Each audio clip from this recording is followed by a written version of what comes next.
The case that was once buried breaks loose once again.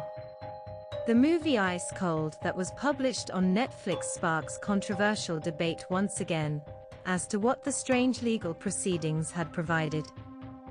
Surely, once you look over the case files, if there was indeed an organized case files, you will also think there are some conformities in this case. Let's take a deep down dive into the Ice Cold case.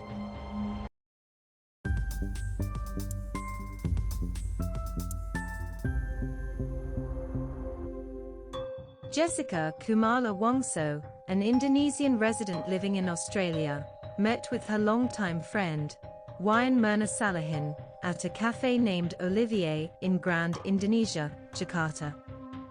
On that day, Jessica Wongso, who had returned from Australia, had planned to meet her old friends, namely Mirna Salihin and Hani Boon, on January 6, 2016.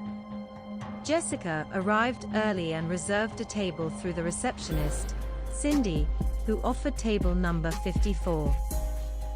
Subsequently, she left briefly and returned with a paper bag, ordering a Vietnamese iced coffee and 2 cocktails. After making the payment, the server delivered the drinks to table 54. A few minutes later, Mirna and Hani arrived simultaneously. Mirna took a sip of the Vietnamese iced coffee and remarked that it tasted unpleasant while waving her hand in front of her mouth. Mirna also asked her friend Hani to taste the coffee, which Hani also said it tasted really bad. Shortly thereafter, Mirna's body convulsed, and she lost consciousness, foaming at the mouth. Mirna was rushed to the clinic in Grand, Indonesia, to get some explanation about what happened to Mirna and possibly a first aid, while also waiting for her husband, Arif Samarko. However, the clinic said something was wrong and asked them to go to a nearby hospital for treatment. When they arrived at the hospital, the doctors did some tests on Mirna. But despite the efforts, Mirna's life could not be saved. The hospital asked for the family to request an autopsy, but the family refused. The doctor there took some samples and tests instead. After that, Mirna's father, Edi Darmawan Salihin, immediately reported his daughter's death to the Tanah Abang Metro Police, as it was deemed suspicious. Mirna was a healthy woman in her late 20s, and did not have a medical history. 3 days after her death, the Director of General Criminal Investigation at Jakarta Metro Police, Krishna Murthy, requested permission again from Mirna's father for an autopsy. The family finally agreed, but only to take some samples on certain body parts, which is mostly based in her stomach, liver, and some urine samples. The autopsy was to find if there were toxic substances inside Mirna's body. After the police deducted some possible suspects, they concluded that only Jessica can be the one who did it. Jessica was named as the murder suspect, and the case went to trial. In there, opinions from witnesses and forensic experts were taken, and they concluded that Jessica was indeed the killer, and they charged her with murder for 20 years without the possibility of parole. Now, that case is supposedly have been closed. But not that long ago Netflix produced the movie Ice Cold, and the Indonesian citizens saw strange things happening in the legal proceedings, and most of them agreed that this was a conspiracy. What are the things that make it strange? 1. All the evidence was circumstantial. There are no direct proofs that Jessica is the one who did it. In fact, there are 2 differing opinions from the forensic experts regarding these. Dr. Jaya, the doctor who did the partial autopsy, said that Mirna did not die from cyanide poisoning. Now, Dr. Jaya himself was the first DNA doctor in Indonesia, and specialized in cyanide poisonings in dead bodies. He gave his reasons about Mirna not dying from cyanide poisoning. One is that he found Mirna's face and body color were blue at that time. That is not the case with victims with cyanide poisoning. The body should have a cherry red color instead of blue. The second one is that he received the reports of no cyanide poisoning from the hospital when Mirna was first taken. However, inside the stomach, Dr. Jaya saw there was a trace of cyanide with 0.2 milligrams in quantity. Cyanide at that level could not kill people.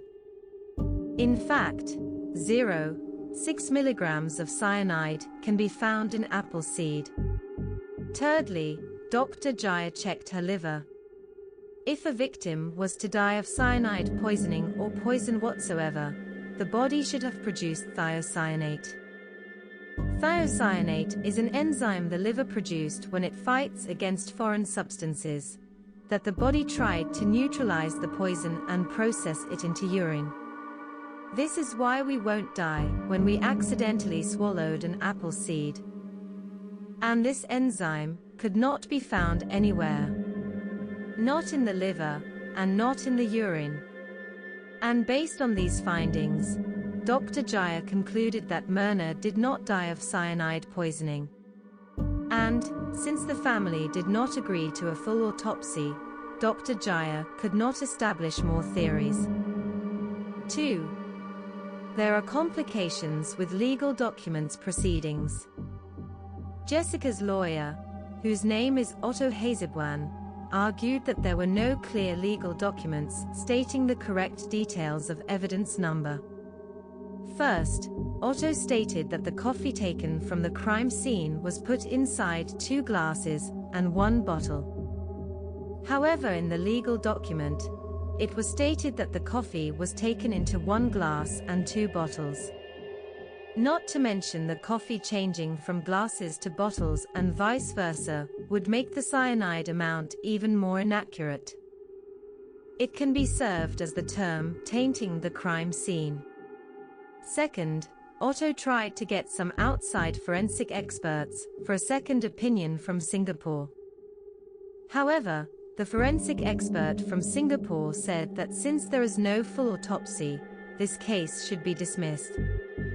So he tried to find another expert from Australia, which is also a Singaporean forensic pathologist named Bing Bing Ong.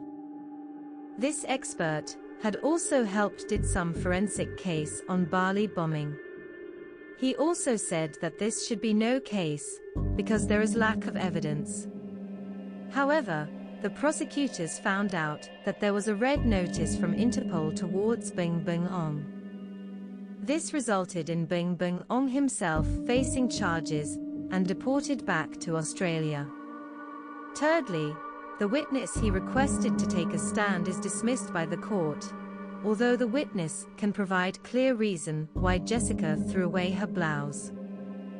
Fourthly, Otto asked Dr. Jaya to take the stand and asked a question regarding the glass coffee. Inside the glass coffee, the forensic expert from prosecutor's side told that there are 7,400 milligrams of cyanide found inside the glass. However, Dr. Jaya said that it was not possible. Why? Because cyanide have a fairly low boiling point, which is 25.6 Celsius, and that much of amount will make all the visitors inside that cafe lose their consciousness. 3. Netflix documentary. The documentary is the reason why this case is roaring again. Most Indonesians that were not watching the case in 2016 now began to voice their opinions in social media.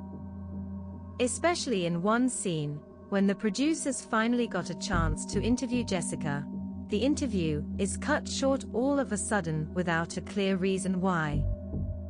In the background we can hear that Jessica is prohibited in saying anything more, and the authorities jumped in to say that the interview has gone too deep. From the context, Jessica was explaining how the media was too one-sided in badgering her, and that was when she was cut from the interview. Up until now, Jessica is still denying for killing her friend. She just came for holiday to Indonesia, as she was actually an Australian resident. She and her lawyer had appealed to Justice Court, but since there are no new evidence, the appeal is denied. Of course, if this case wants to end, full autopsy has to be performed. But after 7 years, the body will be decomposed and it will be harder to find trace amount of medical reasons, or any trace of other substances. Her lawyer had also suggested once to Jessica to ask for leniency from the president in exchange for her confession. She still has 13 years to go anyway, so leniency will do her good if she actually was the killer. But Jessica refused and said, quote, "Why should I admit something I didn't do?" End quote. With that in consideration, we can dive a bit into 2 theories that might fit the bill. The first theory. Is it possible that Jessica Wongso is innocent? Looking at the way the authorities handled the case might put some doubt into our minds. Moreover, one of the police investigators that handled this case, namely Ferdi Sambo, was just convicted of murdering his fellow colleague, and have been sentenced to death. The charges against him include fabrication of evidence, witness tampering, and obstruction of justice. There were allegations of him doctoring CCTV cameras, tainting crime scenes, and more. Not to mention that his death sentence suddenly turned into life sentence in about months after his verdict. This makes Indonesian people doubt the way how Jessica and Mirna's case was handled. Not to mention the motive Jessica had for killing her best friend is weak at best. She needs to travel all the way from Australia to Indonesia, murder her best friend, and flew back, while also killing her in public place. Doesn't seem to add up. If you want to think about it, some Indonesians have the opinion that the motive seems to be leaning towards the justice system in Indonesia. At that time, this case caused a huge controversy that was playing for months. All media were reporting this, and Indonesian viewers were rising at that time. It would cause a serious damage to the police and Justice Department's image if they could not close the case. Which is why they need Jessica to be the fall guy and close the case. The second theory. It was also possible that Jessica had some psychopath or sociopathic tendencies. Apparently, she had a criminal record in Australia that she had been diagnosed with depression, and few times she had tried to kill herself.